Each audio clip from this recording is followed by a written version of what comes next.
میں اس رات نشے کی حالت میں اپنے فلیٹ پر آیا تھا۔ مجھے نہیں معلوم تھا میرے فلیٹ پر میرے دوست کی گرل فرینڈ موجود ہے۔ میں جب کمرے میں داخل ہوا تو وہ سامنے ہی گیلے بالوں کے ساتھ کھڑی ہوئی تھی۔ میری نگاہیں اس کے لبوں پر ٹک گئی تھیں۔ وہ مجھے دیکھ کر گھبرائی تھی۔ میں سب کچھ بھول چکا تھا۔ مجھے بس اتنا معلوم تھا کہ میرے سامنے ایک حسین لڑکی کھڑی ہے۔ میں نے اسے بیڈ پر دھکا دیا۔ وہ چیختی رہی لیکن میں نے اس کے ساتھ۔ میں نشے کی حالت میں تھا۔ میری آنکھوں کے سامنے وہ لڑکی گھوم رہی تھی۔ میں اس کی طرف قدم بڑھا رہا تھا۔ وہ کہنے لگی جی آپ کیا کر رہے ہیں؟ پلیز مجھ سے دور رہیں۔ آپ کے دوست کی بیوی ہوں۔ اس کی بات سن کر میرے لبوں پر شیطانی مسکراہٹ آئی تھی۔ میں نے کہا دوست کی بیوی ہو تو کیا ہوا؟ دوست کی بیوی مطلب میری بیوی۔ یہ کہہ کر میں اس کی طرف قدم بڑھانے لگا۔ وہ کہنے لگی اگر مرتضیٰ کو پتہ چل گیا تو وہ تمہیں جان سے مار ڈالے گا۔ لیکن مجھے اس کی باتوں کی کوئی پرواہ نہیں تھی۔ اس کے گیلے بال، ان سے بہتا پانی، اس کے گلابی ہونٹ، سیاہ آنکھیں مجھے بہکا رہی تھیں۔ میں نے آہستہ سے اس کی کمر میں ہاتھ ڈال کر اپنے قریب کیا تو وہ مجھ سے دور ہونے لگی۔ کہنے لگی چھوڑیں مجھے، یہ آپ کیا کر رہے ہیں؟ میں نے کہا تم بہت حسین ہو۔ تمہیں دیکھ کر جانتی ہو کیا جی چاہتا ہے؟ تمہیں اپنی باہوں میں قید کر لوں، ساری دنیا سے چھپا لوں۔ وہ کہنے لگی چھوڑیں مجھے۔ وہ اپنے آپ کو چھڑانے کی کوشش کر رہی تھی۔ اچانک ہی اس نے مجھے دھکا دیا۔ میں طیش میں آ گیا۔ میں نے کہا آرام سے خود کو میرے حوالے کر دو ورنہ یہاں سے تم کہیں نہیں جا سکتی۔ وہ کہنے لگی آپ کے دوست کو بتا دوں گی۔ یہ آپ کیا کر رہے ہیں؟ آپ اپنے دوست کو دھوکہ دیں گے، میرے پاس آئیں گے۔ وہ بہت زیادہ گھبرائی ہوئی تھی۔ میں نے کہا تم جیسی لڑکیوں کی یہی اوقات ہوتی ہے، انہیں کوئی بھی مرد استعمال کر سکتا ہے۔ ویسے بھی تم اپنے ماں باپ کو دھوکہ دے کر میرے دوست کے ساتھ بھاگ کر آئی تھی اس کے فلیٹ پر۔ پتہ بھی ہے میرا دوست کہاں ہے؟ اپنے شوہر کا کچھ پتہ بھی ہے کہ وہ کہاں چلا گیا ہے؟ کتنے دنوں سے اس نے تم سے رابطہ نہیں کیا؟ میں نشے کی حالت میں بول رہا تھا لیکن اتنا میں ہوش میں تھا کہ اسے حقیقت نہیں بتانی۔ اس کے ساتھ کتنا بڑا کھیل کھیلا جا چکا ہے۔ مجھے بس اس وقت وہ لڑکی اس قدر بہکا چکی تھی کہ مجھے دنیا جہان کی کوئی ہوش نہیں تھی۔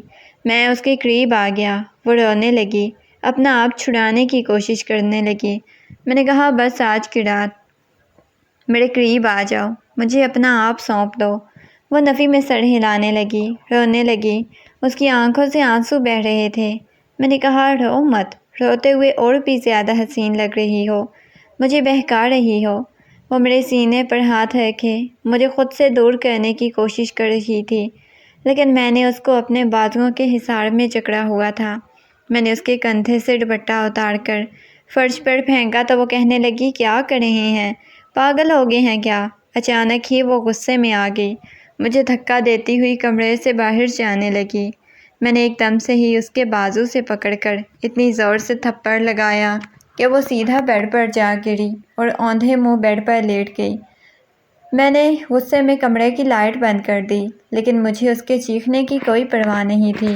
مجھے بس اتنا معلوم تھا وہ ایک عورت ہے۔ اس وقت میرے جذبات کو بھڑکا دیا تھا۔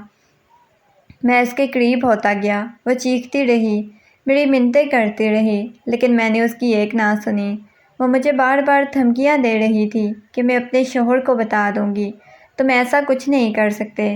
میں نے کہا دوست کی بیوی ہو، دوست کی ہر چیز میری ہے تو تم بھی میری ہو۔ مجھے نہیں معلوم تھا کہ اس کے بعد کیا ہو جائے گا لیکن اس رات اپنے برے جذبات کے ساتھ اس لڑکی کو صبح جب میری آنکھ کھلی تو وہ لڑکی صوفے پر بے ہوش پڑی ہوئی تھی۔ میں حیرت سے اس کی طرف دیکھنے لگ گیا۔ مجھے رات کا واقعہ یاد آنے لگ گیا۔ میں نے اپنے بالوں کو مٹھیوں میں دبوچ لیا تھا۔ یہ میں نے کیا کر دیا تھا؟ مجھے خود پر غصہ آیا تھا۔ میں نے غصے میں سائڈ ٹیبل پر اپنا ہاتھ مارا تو وہ ہڑبڑا کر اٹھی۔ مطلب وہ بے ہوش نہیں تھی بلکہ سو رہی تھی۔ جلدی سے اس کی طرف آیا۔ وہ خونخوار نگاہوں سے مجھے گھور رہی تھی، کچھ بول نہیں رہی تھی۔ میں جلدی سے اس کے پاس آیا اور اس سے کہا دیکھو میری بات سنو، میں ایسا کچھ نہیں چاہتا تھا، یہ جو کچھ ہوا ہے غلطی سے ہوا ہے۔ میں اسے سمجھانے کی کوشش کر رہا تھا لیکن وہ کچھ بھی نہیں بول رہی تھی۔ میں نے کہا یار کچھ بولو تو صحیح، بات کو سمجھو، میں ایسا کچھ بھی نہیں چاہتا تھا۔ اور پلیز تم اس بارے میں مرتضیٰ سے کوئی بات نہ کرنا۔ وہ کچھ بھی نہیں بول رہی تھی، بس ٹکر ٹکر مجھے دیکھے جا رہی تھی۔ اچانک ہی میری نظر اس کے ہاتھ پر پڑی تو میں نے جلدی سے اس کا ہاتھ اپنے ہاتھ میں لیا جہاں سے خون بہہ رہا تھا۔ اچانک ہی وہ میرے پاؤں میں لڑکھڑا گئی اور بے ہوش ہو گئی۔ میں نے جلدی سے اسے اپنے بازوؤں کے حصار میں لیا اور ہاسپٹل لے گیا۔ اس کی کنڈیشن بہت خراب ہو چکی تھی اور میں باہر بینچ پر بیٹھا ہوا تھا، بار بار مرتضیٰ کو کال کر رہا تھا۔ نہ جانے اس نے مجھے کس مصیبت میں ڈال دیا تھا۔ وہ میری کال بھی پک نہیں کر رہا تھا اور میں سوچنے لگا مجھے اس لڑکی کو سچ بتا دینا چاہیے، یہ نہ ہو کہ وہ اپنے ساتھ ہی کچھ کر لے۔ بہت زیادہ ٹینشن اور پریشانی میں مبتلا ہو چکا تھا۔ اسے ہوش بھی نہیں آ رہی تھی، اس کا بلڈ بھی کافی زیادہ ضائع ہو چکا تھا۔ مجھے مرتضیٰ پر غصہ آ رہا تھا، نہ جانے وہ مجھے کس مصیبت میں ڈال کر چلا گیا تھا۔ میں کبھی کسی عورت کو دیکھ کر یوں بہکا نہیں تھا جیسے اسے دیکھ کر بہک گیا تھا۔ اب مجھے کچھ سمجھ نہیں آ رہی تھی۔ 2 دن بعد اسے ہاسپٹل سے ڈسچارج کر دیا گیا۔ میں زبردستی ہی اسے اپنے ساتھ فلیٹ پر لے آیا۔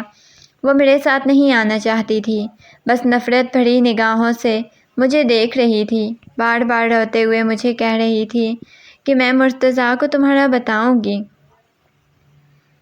اس کو تمہارے بارے میں ضرور بتاؤں گی۔ مسلسل میں رات کو مرتضیٰ کو کال کیے جا رہا تھا۔ وہ بیڈ پر سو رہی تھی۔ کافی وقت بعد مرتضیٰ نے کال پک کی تو میں نے غصے میں کہا، 1 مہینہ ہو گیا ہے، تمہیں شرم نہیں آتی؟ اس لڑکی کو یہاں پر چھوڑ کر گئے ہو، بتاؤ کب واپس آنا ہے؟ وہ کہنے لگا، میں واپس نہیں آ رہا، ایک کام کرو تم اس لڑکی کو چھوڑ دو۔ میں نے کہا، پاگل ہو گیا، وہ کہاں جائے گی؟ اپنے ماں باپ کو تمہاری خاطر چھوڑ کر آئی ہے۔ وہ کہنے لگا، اتنی ہی وفادار ہوتی تو اپنے ماں باپ کے ساتھ وفاداری کر لیتی، میرے لیے کیوں چھوڑ کے آئی؟ ویسے بھی اس سے تمہیں کیا، چھوڑ دو اس کو۔ میں نے کہا، تم نے مجھے کس مصیبت میں ڈال دیا ہے؟ میں نے کہا، بس مجھے کچھ نہیں پتا، میں یہاں دبئی میں شادی کر چکا ہوں۔ اس کی بات سن کر میرے تو تن بدن میں آگ لگ گئی۔ میں نے پیچھے مڑ کر دیکھا تو وہ لڑکی سامنے ہی کھڑی ہوئی تھی۔ اچانک ہی وہ بے ہوش ہو گئی۔ میں اس کی طرف دیکھ رہا تھا۔ جلدی سے میں نے اسے اپنے بازوؤں کے حصار میں لیا اور لا کر اسے بیڈ پر لٹا دیا تھا۔ مجھے اس شخص پر بھی بہت زیادہ غصہ آیا ہوا تھا، خود پر بھی آیا ہوا تھا۔ میں نے کتنی بڑی غلطی کرتی تھی، کاش میں اسے حقیقت بتا دیتا۔ ویسے بھی مجھے اب حقیقت بتا دینی چاہیے تھی۔ میں نے ڈاکٹر کو کال کی۔ جب ڈاکٹر آیا تو ڈاکٹر نے جو مجھے بات بتائی وہ سن کر ہی میرے لبوں پر مسکراہٹ بکھر گئی۔ ڈاکٹر کہنے لگی کہ وہ پریگننٹ ہے۔ یہ بات سن کر میں بہت زیادہ خوش ہو گیا تھا، میرے لبوں پر مسکراہٹ بکھری ہوئی تھی۔ کافی وقت بعد جب ڈاکٹر گیا تو میں اس کے پاس بیٹھا ہوا تھا۔ آج میں اس کے ساتھ پورے حق سے بیٹھا ہوا تھا۔ میں نے اس کا ہاتھ اپنے ہاتھ میں لیا۔ اس کی آنکھ کھلی تو اس نے ایک دم سے اپنا ہاتھ میرے ہاتھ سے کھینچا۔ میں نے کہا، پورے حق سے پکڑا ہوا ہے تمہارا ہاتھ۔ وہ مجھے دیکھنے لگی، اپنی آنکھوں سے آنسو صاف کرنے لگی۔ میں نے کہا، تمہیں ایک حقیقت بتانا چاہتا ہوں۔ وہ کہنے لگی، وہ یہ حقیقت پہلے دن سے ہی جانتی ہے، لیکن مجھے نہیں معلوم تھا کہ مرتضیٰ میرے ساتھ اتنا بڑا کھیل کھیلے گا۔ میں نے کہا، جانتی ہو، اس دن تمہارا نکاح مرتضیٰ کے ساتھ نہیں بلکہ میری بات ابھی ادھوری ہی تھی۔ وہ کہنے لگی، میں اتنی اندھی یا پاگل نہیں تھی کہ نکاح نامے پر سائن کرتے وقت نام بھی نہ دیکھوں کہ میرا نکاح کس کے ساتھ ہوا ہے، اور یہ بات مجھے معلوم تھی۔ مجھے نہیں پتا تھا مرتضیٰ نے یہ سب کچھ کیوں کیا ہے۔ میں نے بعد میں تم دونوں کی باتیں سنی، وہ یہ چاہتا تھا کہ وہ بس سیٹل ہو جائے، تب تک میرا نکاح تم سے کروا دے، میں تمہاری بیوی بن کر اس فلیٹ میں رہوں۔ اور مجھے اس سے معلوم ہو گیا تھا کہ وہ بے وفا ہے، مجھے کبھی نہیں اپنائے گا، لیکن نہ جانے کس امید پر میں اس گھر میں بیٹھی رہی۔ میں حیرت سے آنکھیں پھاڑے اس کی طرف دیکھے جا رہا تھا۔ مطلب اسے معلوم تھا کہ میں اس کا شوہر ہوں۔ مرتضیٰ کی حقیقت اسے معلوم تھی کہ اس نے اس کے ساتھ ڈرامہ کیا ہے۔ مطلب اس نے مجھے پورے ہوش و حواس میں اپنے نکاح میں قبول کیا تھا، اور میں بہت زیادہ خوش تھا، اتنا کہ بیان نہیں کر سکتا۔ میں نے کہا، تم عمر بھر میرا ساتھ دو گی؟ اس نے میری طرف دیکھا، کہنے لگی، میں کسی پر بھروسہ نہیں کر سکتی، میں نے کہا ایک موقع مجھے تو دو۔ وہ کہنے لگی آپ نے میرے ساتھ بہت غلط کیا۔ میں نے کہا شاید مجھے معلوم تھا تم میری بیوی ہو، تم پر حق رکھتا ہوں، اس وجہ سے زیادہ ہی کچھ بہک گیا تھا اس رات۔ وہ کہنے لگی میرے پاس دوسرا راستہ نہیں ہے آپ کو قبول کرنے کے سوا، کیونکہ پیچھے کے سارے دروازے میں بند کر کے آئی ہوں۔ کوشش کروں گی کہ میں آپ کو قبول کر لوں، لیکن مجھے مشکل لگ رہا ہے کسی مرد کو اپنی زندگی میں قبول کرنا۔ میں نے آہستہ سے اس کے ہاتھ پر بہت سا دیا اور کہا اپنے لیے نہیں تو ہمارے بچے کے لیے مجھے قبول کرنا ہوگا۔ وہ کہنے لگی یہ سب کچھ میں اپنے بچے کے لیے ہی کر رہی ہوں۔ میں نے کبھی سوچا بھی نہیں تھا کہ کسی لڑکی کو میں یوں اپنی زندگی میں شامل کر لوں گا۔ مجھے اس لڑکی سے بہت زیادہ محبت تھی اور مجھے کبھی کبھی اپنے دوست پر غصہ بھی آتا تھا کہ اس نے اتنی خوبصورت لڑکی، اتنی اچھی لڑکی کی قدر نہیں کی۔ حقیقت میں وہ بہت معصوم تھی۔ اگر اس نے اپنے گھر والوں کو چھوڑا تھا تو صرف مرتضیٰ کی باتوں میں آ کر، لیکن وہ میرے ساتھ آہستہ آہستہ ٹھیک ہونے لگی۔ اس نے یہ قبول کر لیا تھا کہ اس نے ساری زندگی میرے ساتھ گزارنی ہے۔ وہ نہیں چاہتی تھی کہ ہمارے درمیان کسی قسم کی کوئی بھی خلش پیدا ہو، اس وجہ سے وہ بہت محبت سے میرے ساتھ رہتی، میرا بہت زیادہ خیال رکھتی۔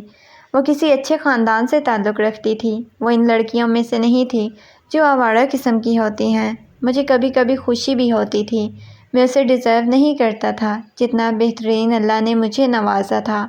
میں نے اپنے دوست سے دوستی بھی توڑ دی صرف اس وجہ سے کیونکہ میں نہیں چاہتا تھا کہ دوبارہ اس کا سامنا اس لڑکے سے ہو جس نے اسے اتنی اذیت دی تھی۔